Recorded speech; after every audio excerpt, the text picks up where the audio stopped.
So we are on Frost for game number 2 of this best of 5, and spawning in the bottom left position as our teal Terran player from Team Millennium. It's forGG, and his opponent, the blue Zerg player in the northwest from Samsung Galaxy Con, it is Solar.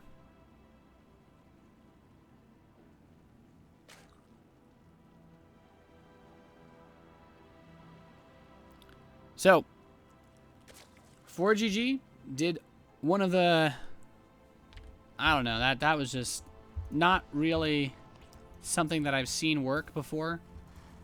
Maybe forGG was trying to catch his opponent off guard with that style, but whatever opportunity forGG thought he saw there to do that build, it didn't exist. So, playing with no third base and no engineering base versus Zerg is pretty much impossible. You need to get upgrades. But we'll see if he has anything planned special for this game. Looks like another command center first. 4-player map, Frost. Makes sense. forGG just playing the economic game. And Solar, I mean, it feels weird to say this, but the last game, we didn't really see anything special. We didn't really see anything crazy. We didn't really see anything out of the side of the norm or anything unusual for the Zerg player. And it's not necessarily that Solar's not a good player. It's just that he doesn't really have anything. He doesn't really have anything that's. There wasn't any opportunity, I guess, is the best way to put it, to show his skill, because he just kind of held off Naked Marines with Banelings that have speed on creep, and it's, I don't know. So I'm also looking forward to seeing Solar in a longer game, or at the very least, with this gas being taken again. A game where maybe he is a little bit more in the driving seat. I've actually been really impressed with Solar. He's like I said, he's not one of the less outspoken Korean players, but he's been playing a lot. I've had the pleasure of actually talking to him on a few occasions, and it's really cool that he was able to win the qualifier to actually come to this tournament. Solar was one of the players that qualified. forGG was one of the invites. You never would have guessed. But Solar will actually find forGG pretty quickly. So Overlord sees the barracks and the command center underway, and he does not see the Overlord. So forGG is left without information. I imagine forGG is going to play this game much more standard, though. He's actually building a very fast bunker. So I think from forGG, what we probably end up seeing, this command center first, into the standard 2 Marines, factory, reactor, and then a really fast third command center. If he went for his fast second gas, I'd be a little bit surprised. He could still go for Hellion Banshee if he really wanted to, but whatever he did, I feel like he should just try to take the game in a completely different direction than the last one, because that was just so not successful. 2 Zerglings going out to scout for Solar. There's a Marine in a bunker, so no worries there. Second Marine is out, and he's going to go build that reactor. So this is a super standard setup from the Terran player. The Zerg does still mine gas, just not taking it off. So it looks like Solar wanted just enough gas to get his lair. Oh no, Overlord speed. Okay, that makes sense. He wants to be able to scat out forGG and see, hey, are you doing anything weird like that fast Banshee play again? Of course he's not, but he will be able to confirm the third command center without too much trouble, or anything else weird if that happens to be the case. But forGG is continuing his wall off. So speed is done, just about 10 seconds away. Solar's taking his third base. He's not really making Zerglings. This is more so of a defensive Zergling speed, I guess. He doesn't want to be at risk of any type of really fast Hellion play. Particularly Reaper Hellion is a... well, it's very, very annoying to deal with in certain circumstances. Now the Overlord speed's done. Solar will go in for the secondary scout. And he pretty much just gets to see everything. Sees that command center. Tech lab, okay, much more normal game. No starport this time around. And Solar can kind of continue to do pretty much whatever he wants. Taking a second gas. And I expect to see Solar put 2 evolution chambers up pretty soon. He could go lair first since he already started his third base, but that has the potential to put him behind in upgrades, because forGG, he's starting his engineering base. He's getting ready to get his own upgrades. And these Hellions are starting to push out and deny the map vision from the Zerg player. But There's the evolution chambers. So imagine he'll start 1-1, and then we'll see the lair. Not the fastest lair ever. Might have Mutalisks out at around 11 minutes, but it'll at least be relatively close on the upgrades. forGG's eBays are done. Just now starting those 1-1 upgrades. And he's getting ready to get more production. How many Hellions do we have? Just 6, okay. Pretty standard number. Some Terran players have been throwing out a few more. But he's actually going to take this third base immediately. forGG, he's basically saying, my Hellion micro is good enough that I'm not honestly worried about my third. I'm pretty sure I'll be able to keep it safe, control it. And Solar's actually not getting ready to be aggressive at all anyway. His third base is done. He's droning up very, very heavily. Only thing I'm waiting to see is him start his lair.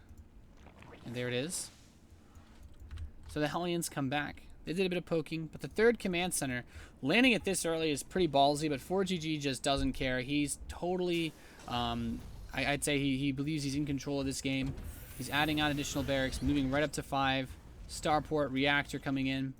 And forGG is just going to start cranking out the SCVs to that third base. He's saturated pretty much perfectly in his main and his natural.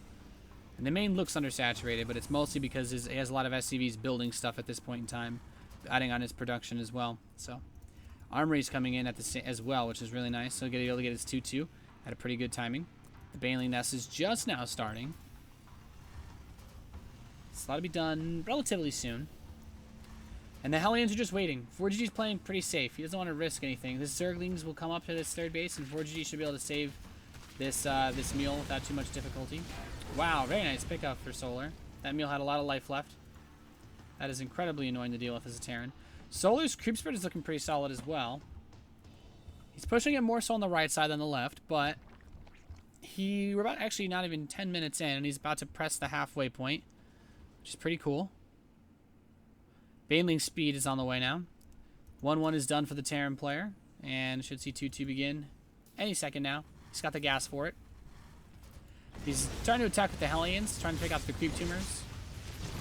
He's beginning his second factory as well. There's the 2-2. And 1-1 is about to complete for Solar. He's building some Banelings, some more Zerglings, and he has a fourth base on the way. The Zerglings, trying to get a surround pick off one of these Hellions. Pretty nice grab. forGG, needs to be careful. Second, another Hellion does get nabbed.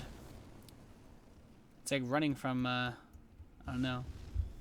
It's pretty much just like a race. A race against zombies. You just get surrounded and that's it.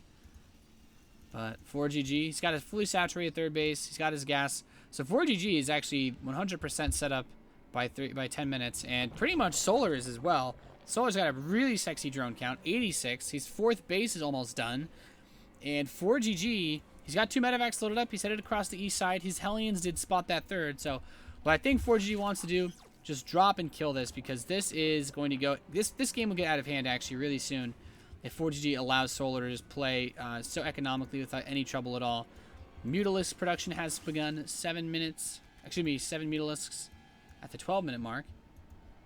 So these are actually as late as Mutas can come, but the Marines with the Hellions are ready to attack this northeast base. There are Banelings here. He needs to be very careful with how he engages this. And here it comes. The Zerglings trying to get this around. Now the Mutas are going to be coming in here soon too. So this does mean that forGG is going to have a bit of a hard time actually getting out of here. He's trying to focus the Mutalisks down so that he can lift up and get the medevacs out safely. But that doesn't seem like it's going to be the case. He's spreading them out, trying to at least save 1 medevac. And he will save 1 medevac, it seems. The Overlords. Look at how Solar spreads out his Overlords. This is so good. He's basically saying, now that I have Overlord speed, now that Mutalisks are out, I don't have to worry about Vikings anymore, so I can just start spreading out Overlords with impunity. And these Zerglings are all running back inside towards the main. Banelings under construction. And an Infestation Pit. So forGG is starting to switch into that unit composition that I was discussing earlier in the last game. It's this Hellbat Thor with his bio, and I'm waiting to see now the Blue Flame upgrade start. But it's not coming in just yet. He's starting to back up a little bit. He wants to kill this creep off. I think is super important. It's easily the most important thing to do in Terran versus Zerg is killing the creep tumors. But oh god, the Baneling run by from Solar. These SCVs gonna die really, really painful deaths. Fantastic bit of harass from the Samsung Khan player. And forGG's got a couple Marines and Hellions that are trying to harass as well, but nothing doing. That was a really, really... That hurt forGG a lot. You can see it. Not all the barracks are able to pump out those units. A lot of income lost by the Millennium Terrans. And the Mule Hammer drops. And that makes it difficult to kill off these creep tumors. Solar. Oh, okay. He still has one scan saved to pick off creep. Very important. He does need to be careful. Oh, these Riddle Mines get a couple of decent hits off on the Zerglings, but now we have the Thor. Now we have the Hellbats and a lot of Marauders in production to help soak up Banelings. This is a really awesome way. Oh my god, no, he's going to do it again. forGG, no. No, forGG, your SCVs, no. That is just annoying. This command center is actually going to die soon. I think the Mutants could come in and finish it off. But forGG's like, alright, enough playtime. I'm moving across the map. Banelings give chase. Decent spreading, though. forGG doesn't lose too much to those. He does need to be careful. He's got 2 Thors with this army. The command center is being repaired. And, oh, here comes Solar. He's going to try to just destroy absolutely everything. Pulling the Marines behind all of the other units very nicely. There's still some Marines here. The Thor is still alive. Most of the Banelings have been eliminated, but there's just so much here from Solar. forGG's down 100 supply. And he's having a really... He can't really replenish his forces. Look how much gas he's floating because he has no minerals. He scans ahead. He's looking for somewhere to maybe do some more damage. But Solar just seems to have his number. And GG, forGG, I think a couple of Baneling... Those Baneling run-bys just... Well, I mean, they well, those are going to kill them.